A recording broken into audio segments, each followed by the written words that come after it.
10 years into landmark legislation to curb phosphorus and clean up Lake Champlain, is the lake any better off? What's changed? And why should we care? Good afternoon, and welcome to Across the Fence. I'm Keith Silva, in for Amy Finley. When it comes to public policy, few legislative acts have had the impact of Act 64, better known as the Vermont Clean Water Act.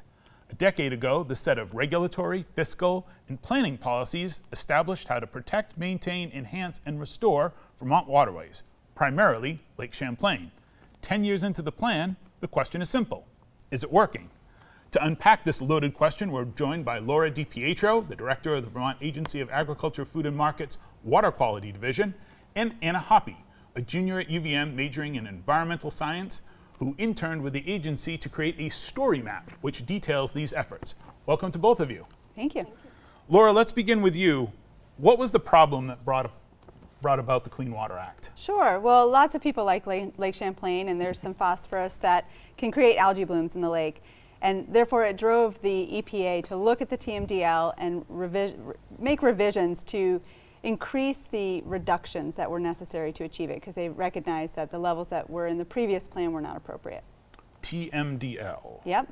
Total maximum daily load. Thank you. It is a phosphorus budget for the lake. Okay. So the lake can handle so much phosphorus to maintain the ecosystem that we all like to fish and swim in. And so that's the goal, is to try and maintain it at that level. And who sets the TMDL? The Environmental Protection Agency is the federal agency that's responsible to do that. And then the work is in Vermont done by the Department of Environmental Conservation. Okay, so the EPA comes in, they says, here's what your limit is. This is as much phosphorus as can flow into the lake to still be able to do all the things you want to do in the lake, like drink the water and swim and recreate and all those sorts of things. As it was described to me by a farmer, Vermont is one of two things. It's a hill or a valley, and sitting in the middle of all these hills and valleys is a bowl that we call Lake Champlain. Phosphorus has been flowing into Lake Champlain, as you said, for centuries. Why did it become a problem in the 2000s? Yeah, well, it had been a problem for a while before that. There had been a prior TMDL, but one of the things that's really special and unique about the Lake Champlain is its area of the amount of land to the amount of water. So that ratio is very high. There's a lot of land that drains into a small basin compared to all the other lakes throughout the world. I believe it's 19-1, I think, is the ratio. And a lot of other lakes are like 8-1. There are a lot more water for the land base. And so the amount of runoff that we have from our landscape going into a water body is significant and has been going on for a lot of years. Right. All lakes age, but the speed at which they age is what we can control as humans, which is our impact on the landscape. Okay. I don't want to bury the lead. How much phosphorus has been reduced so far? Yeah, so back when the TMDL was drafted, there was set a 20-year goal. And at this point, we're on year 11. We have until 2036 to get the whole plan implemented. And at this point, we've achieved about 27% of the reductions that are necessary across all sectors, not just agriculture. Is that good? I think it's great, because when you look at how much, it was landmark legislation, and a lot of sectors, everything from stormwater, agriculture, wastewater treatment plants, municipalities have had to do a lot. Right. Everyone had to make new programs, policies, rules, etc. And so that takes time to build that. And then, there were a lot more people that were hired across all of those areas to do that work. And private industry has also created a lot more volume to be able to do that work. So that takes time. So the first 5 years were really dedicated to building.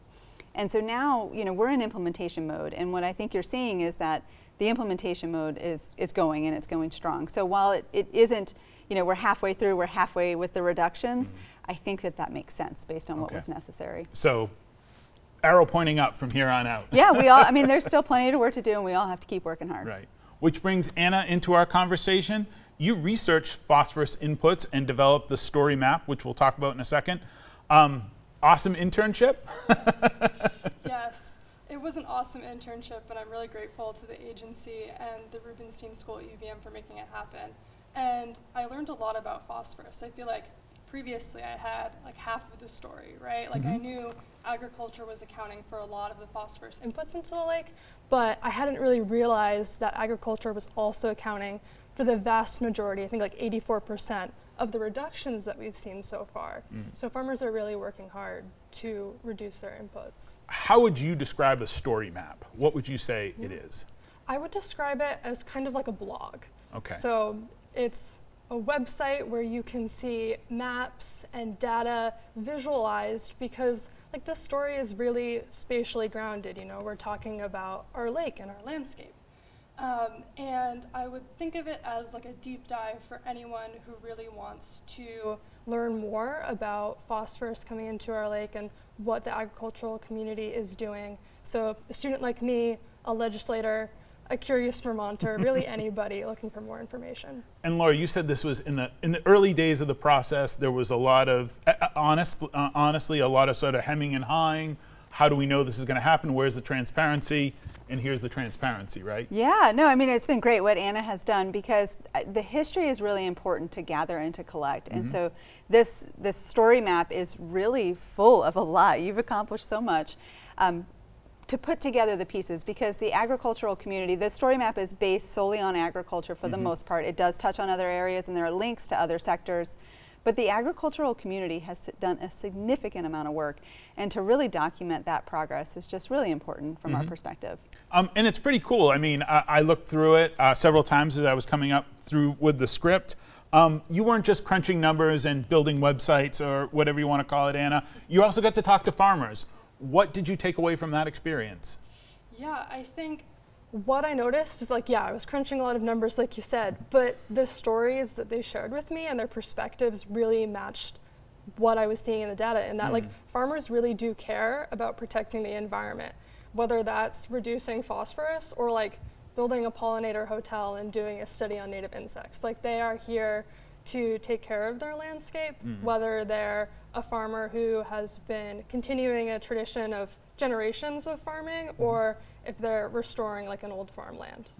So you saw, you like actually saw farmers doing the things that you were studying and talking about, and that sort of reinforces it's not just the government coming in saying you're going to do this. It's the farmers and the government working together for the betterment, right? Yes, that partnership is essential. Right, right. Not to be so Pollyanna about it, but that's really what we're talking about here.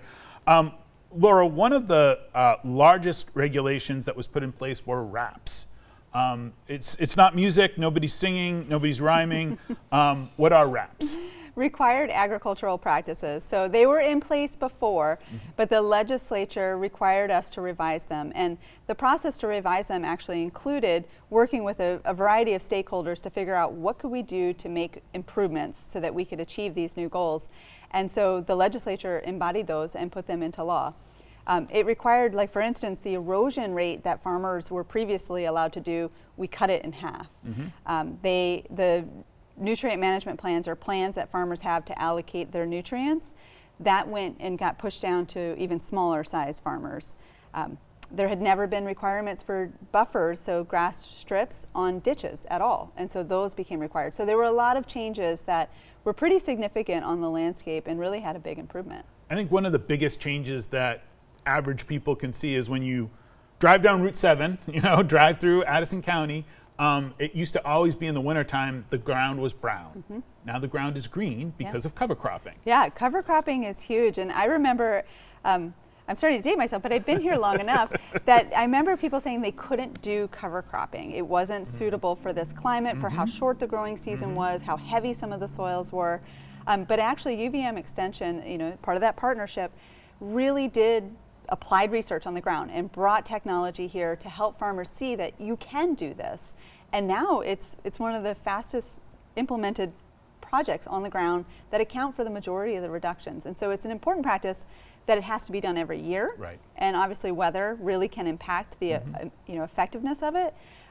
But farmers have adopted it and they really see the value of it. Let's hit on weather really quickly. The flooding of the last few years, how did it affect the infrastructure like cover cropping, buffers, and all these other things that's set up? Did it switch things back to zero, or? Yeah, well, I mean, you did some research too, talking to some folks, but the floods had significant impacts, right? That flooding like that Right. can really step back the reduction goals that we're trying to achieve. But they were accounted for in the TMDL. Climate change was something that was brought into this new TMDL. And we have to face that reality that we're going to have these. But had we not had these practices in place, we would be in a much worse place. One of the things, like cover cropping as an example, it makes soils healthier. It gives them more glue to stick together, essentially, right? And so they stay in place a lot better when you give them more organic matter. And so a decade of projects doing this type of thing have only made everything so much healthier to absorb these kinds of impacts. But certainly they're challenging. Farmers take it more in stride, some of them, than the government may have. But the reality is if you live in a floodplain, you're going to expect floods. Right. And these farmers do expect that. I think it was difficult to have back-to-back, and now this year's been a drought. Right. So weather is really something that farmers definitely grapple with, but they're pretty resilient and they work with it. And this year so far, it sounds like harvest has been good. Just about a minute left. One of the things I think is very important to bring up in this conversation is that the soil is everything. The farmer's soil, their land is everything. They want to work with you and you want to work with them. I think that's been clear in what you've said, but also it's your job to be the cop, to be the enforcement side of things. Why is that part important? Yeah, well, and I think there's been a lot of news that has highlighted to folks that perhaps farms are not regulated, but that is not the case. Right. The reality is that farms are regulated by the Agency of Agriculture and the Agency of Natural Resources. And within this story map, you can see the data about how enforcement has increased. And it is our job. We have inspectors. We inspect farms on a regular basis. And when we see violations of the rules, we enforce them. Anna, really quick, you're a UVM student. Why care about this? Was this just a project, a way to kill time, spend some time during the summer? No, I mean, I grew up in Vermont. I've seen the lakes closed for swimming, like beaches closed, and it matters to me. I want to give back to the community, and this was a way to do that. Great. To follow the story map and see the report that the Vermont Agency of Agriculture put together with Anna's assistance, go to the website on the screen and check it out. That takes care of our program for today. I want to thank the crew behind the scenes here at WCX who always help us map the story of Vermont each and every day. I'm Keith Silva. This is Across the Fence. Thanks for being part of our family.